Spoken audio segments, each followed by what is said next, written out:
Hej på er allihopa. Idag har jag mottagit ett paket ifrån våra goda vänner i Frankrike, Yellowscan. Jag ska öppna det tänkte jag och visa vad det är för något i det. Men först av allt så är det viktigt att poängtera. Om ni själva någon gång är så lyckliga att ni mottar ett paket från Yellowscan så är det väldigt viktigt att tänka på att det kan vara ömtåligt. Och det behöver manipuleras med försiktighet. Tänk på det. Så att nu ska vi öppna paketet.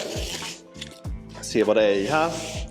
Jag tror det är någonting som både vi och ganska många andra har väntat på. Och någonting som kommer göra Navigator lite mer lättillgänglig för en del. Så, tar ut det här. Här ligger det inte mindre än en fin hardcase faktiskt. Baserat på vad jag har för erfarenhet så är denna hardcasen ifrån HPRC.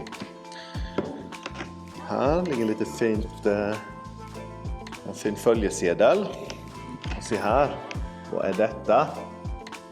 Är inte detta ett fäste till Navigator och Matrice 400?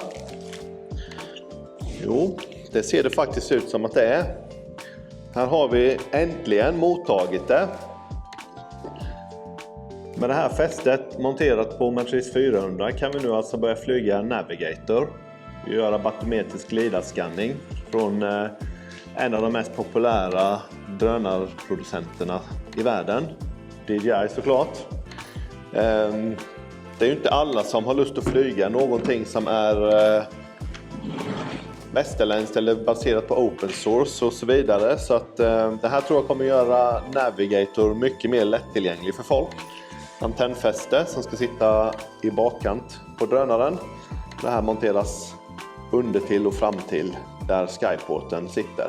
Så vi ska ta och montera detta och så återkommer vi med lite mer information när vi har monterat och testat det. Men som sagt, Navigator kan nu officiellt flygas på Matrice 400. Så hör av er om det är det som ni har väntat på. Så ska vi hjälpa er vidare med lite mer info och sådant om hur det används. Så hörs vi i nästa video. Hej hej!